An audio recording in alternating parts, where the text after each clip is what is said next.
Welcome to Sardar TV. Sardar TV ప్రేక్షకులకు నమస్కారం. వేదికని అలంకరించినటువంటి పెద్దలకు, ముఖ్య నాయకులకు, అదేవిధంగా వేదిక మీదకి రాలేకపోయినటువంటి ముఖ్య నాయకులకు, వివిధ స్థాయిల్లో ఉన్నటువంటి నాయకులకు, కార్యకర్తలకు, సర్పంచ్లకు, ఎంపీపీలకి, ఎంపీటీసీలకి, ప్రతి ఒక్కరికి కూడా నా ధన్యవాదాలు. ఈరోజు ఇక్కడికి ముఖ్యంగా మనం గ్యాదర్ అవ్వడానికి చాలా మంది తెలిసిన విషయం ఏంటంటే, సర్పంచుల పదవి కాలం అయిపోయింది, వాళ్ళని గౌరవించుకోవటానికి అనేది మీ అందరూ ఆలోచిస్తున్న విధానం. అది నాణ్యానికి ఒకవైపు అండి. కానీ నాణ్యానికి రెండో వైపు, ముఖ్యంగా మీ అందరినీ సర్పంచుల్ని ఇక్కడికి సమావేశపరచడానికి ముఖ్య కారణం, ఈ సభాముఖంగా మీ అందరికీ కూడా నేను క్షమాపణలు కోరుతున్నాను. ఏదేంటి డాక్టర్ గారు క్షమాపణలు కోరుతున్నారు అనుకుంటారేమో.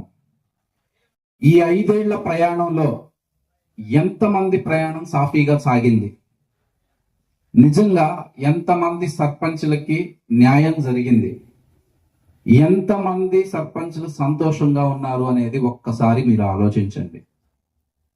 2019 నుంచి 2024 మధ్యలో జగన్మోహన్ రెడ్డి గారు ఎలక్షన్స్ లో గెలిచిన తర్వాత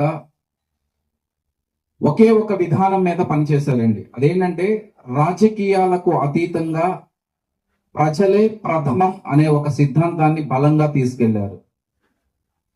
ఆ సిద్ధాంతంలో బలైపోయింది ఫస్ట్ మన కార్యకర్తలే.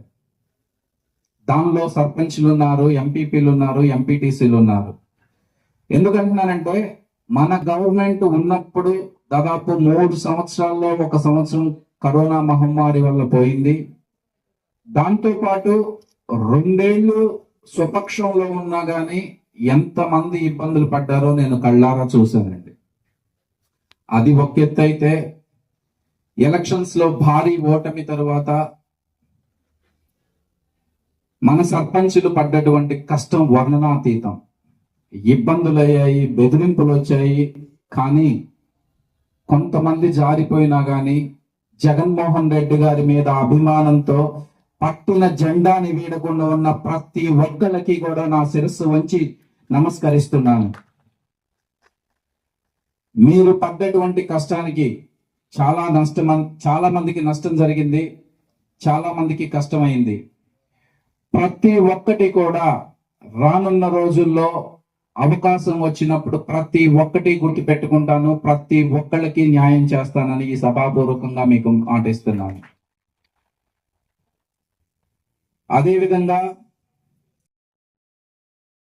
డెఫినెట్ గా ఇప్పుడు ఏదో సర్పంచ్ పదవి కాలం అయిపోతుంది అంటే నా బాధ్యత అయిపోయింది, ఇంకా నేను ఏమీ చేయలేను అనే మాట మటుకు దయచేసి రానివ్వమాకండి. సర్పంచ్ అనేది రాజకీయాలలో మొదటి మెట్టుగా మనం కన్సిడర్ చేయాలండి. దాని తరువాత ఏంటి, ఎవరు ముందుకెళ్తారు, ఎవరు ఏంటి అనేది మనం తీసుకునేటటువంటి డెసిషన్. అంటే ఒక పదవి ఉంటేనే మనం కార్యకర్తలకు హెల్ప్ చేయాలి అనే నైజం కాకుండా, పదవితో సంబంధం లేకుండా ఎవరెవరైతే చేస్తున్నారో వాళ్ళందరికీ రానున్న రోజుల్లో మంచి జరగబోతుంది. జగన్మోహన్ రెడ్డి గారు చాలా సందర్భాల్లో చాలా క్లియర్ గా చెప్పారు.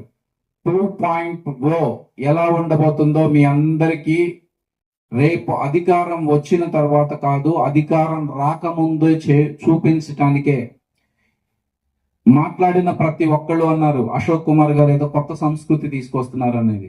అశోక్ అనేవాడు ఒక పేరుకు మాత్రమే ఇక్కడ నిలబడ్డారండి. ఈ కార్యక్రమ రూపకర్త, సృష్టికర్త మొత్తం వైఎస్ జగన్మోహన్ రెడ్డి గారే. మున్సిపాలిటీలో ఉన్నటువంటి ఎవరైతే పదవీ కాలం పూర్తి చేశారో వాళ్ళందరినీ సన్మానించాలని ఆదేశించిన, అదేవిధంగా సర్పంచ్ని సన్మానించాలని ఆదేశించిన, అది ఒక్క జగన్మోహన్ రెడ్డి గారి ఆర్డర్ మాత్రమే.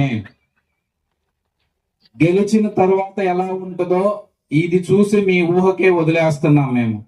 డెఫినెట్ గా ప్రతి కార్యకర్తని కూడా ఏ విధంగా ముందుకు తీసుకెళ్ళాలి అని చూపించే భాగంలోనే ఇది మీ అందరికీ జగన్మోహన్ రెడ్డి గారు చేపిస్తున్నారు. ప్లస్ కొంతమందికి సర్పంచ్ పదవులు అయిపోయినా కానీ గ్రామ స్థాయిలో, మండల స్థాయిలో, అదేవిధంగా కాన్స్టిట్యున్సీ స్థాయిలో, డిస్ట్రిక్ట్ స్థాయిలో వివిధ హోదాల్లో ఉన్నారండి. ప్రతి ఒక్కళ్ళకి మార్పు అనేది సహజం. ఈ రోజు మనం ఈ పదవిలో ఉండొచ్చు, మనల్ని తీసి ఒక మెట్టు ఎక్కించటము లేదా వేరే వాళ్ళని తీసుకుంటున్నారు అంటే నన్ను తక్కువ చేస్తున్నారు అని మటుకు ఎట్టి పరిస్థితుల్లో అనుకోవద్దండి. ఎవరైతే నిజంగా ఇంట్రెస్ట్ ఉన్నారో వాళ్ళని ఒక మెట్టు ఎక్కిస్తాము. అట్ ద సేమ్ టైం కొత్త వాళ్ళని ఎవరైతే చేయాలి అన్న ఉత్సాహంతో ఉంటారో వాళ్ళందరినీ కూడా నాతో పాటు ముందుకు తీసుకెళ్ళడానికి సిద్ధంగా ఉన్నానండి. దాంతో పాటు ఇంకొకటి గుర్తుపెట్టుకోండి, ప్రతి ఒక్కళ్ళు కూడా సరే 2వ తారీఖున ఎలక్షన్ మీ పదవీ కాలం పూర్తయినా కానీ ఎందుకు కూటమి ప్రభుత్వం ఎలక్షన్స్ చేయించడానికి రెడీగా లేరు ఒక్కసారి ఆలోచించండి. ఇప్పటికే దాదాపు కూటమి ప్రభుత్వం ఫార్మేషన్ అయ్యి 2 సంవత్సరాలు దాటినా కానీ ప్రజలకు అందవలసినటువంటి లబ్ధి ఏ విధంగా తప్పుదారి పడుతుందో మీరు ఒక్కసారి ఆలోచించుకోండి. పీల్చే గాలి నుంచి తాగే పాలు వరకు ప్రతి ఒక్కటి కల్తీ చేస్తున్నారు. ఇందులో లేదు అందులో లేదు అంటానికి లేకుండా చిన్న చిన్న గ్రామ స్థాయి పదవి నుంచి పెద్ద పెద్ద పైరవీల వరకు ప్రతి ఒక్కటి కూడా లంచాలతోనే ముడిపడి ఉన్నాయి. అదేవిధంగా మీకు అందాల్సినటువంటి లబ్ధిని మీరు ఏదన్నా కార్యక్రమాలకు పార్టిసిపేట్ చేస్తున్నారనో లేదా పార్టీ కార్యక్రమాలకు అటెండ్ అవుతున్నారనో ఆపటానికి కూడా సిద్ధంగా ఉన్నారంటే ఏ స్థాయికి వాళ్ళు దిగజారారో ఒక్కసారి ఆలోచించుకోండి. ఎందుకు వాళ్ళు ఎలక్షన్స్కి వెళ్ళట్లేదు అంటే ఇప్పుడు ఎలక్షన్స్ పెడితే ప్రజలకి ఓటు అనే ఒక ఆయుధం దొరుకుతుంది. వాళ్ళ మీద కసి తీర్చుకోవడానికి ఎంత సిద్ధంగా ఉన్నారో మీరందరూ చూస్తున్నారు. వాళ్ళని మభ్య పెట్టడానికే ఈ ఎలక్షన్స్ పోస్ట్ పోన్ చేసుకుంటూ వస్తున్నారని. కానీ డెఫినెట్ గా సర్పంచుల తరపున, ముఖ్యంగా మన అద్దంకి నియోజకవర్గం తరపున మీకు తెలియకుండానే ఒక స్టెప్ మేము ముందుకు తీసుకున్నామండి. అది ఏంటి అంటే హైకోర్టులో ఆల్రెడీ ఒక పిల్ వేసాం.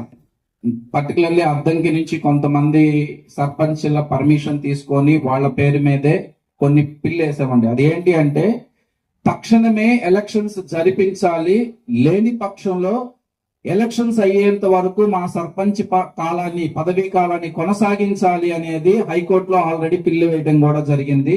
దానికి హైకోర్టు ఆల్రెడీ వాళ్ళకి ప్రభుత్వానికి నోటీసులు జారీ చేసి మీరు ఒక స్పెషల్ ఆఫీసర్ని నిలబెడుతున్నారు అంటున్నారు. అంటే ఒక నియోజకవర్గ స్థాయిలోనో లేదా రెవెన్యూ డివిజన్ స్థాయిలోనో ఒక వ్యక్తిని స్పెషల్ ఆఫీసర్ గా వేస్తున్నప్పుడు ఏ విధంగా లోకల్ సమస్యలు వాళ్ళకి తెలుస్తాయి, ఊళ్ళో ఏమేమి కావాలో వాళ్ళకి ఎట్లా తెలుస్తాయి అని దాని మీద వాళ్ళకి అక్షింతలు వేయటం జరిగింది. దీని మీద రేపు 7వ తారీఖున మళ్ళీ కౌంటర్ దాఖలు చేసి ఆ రోజున మళ్ళీ హీరింగ్ ఉంది. ఆ దేవుడు కరుణిస్తే డెఫినెట్ గా మీ అందరి పదవీ కాలాలు మళ్ళీ పొడిగించబడతాయని ఈ స్టేజ్ పూర్వకంగా మీ అందరికీ చెప్తున్నాను. ప్రతి ఒక్కళ్ళు ఒకే నినాదంతో పనిచేయండి. జగన్మోహన్ రెడ్డి గారు ఎట్టి పరిస్థితుల్లోనూ 2029లో మళ్ళీ సీఎంగా గెలవాలి. మనము అద్దంకిని గెలిచి ఆయనకి కానుకగా ఇవ్వాలి అన్నదే నా కోరిక. సరే, నాయకత్వం అంటే మొండి వైఖరితో వెళ్ళటం కాదు, పట్టుదలతో వెళ్ళటం కాదు.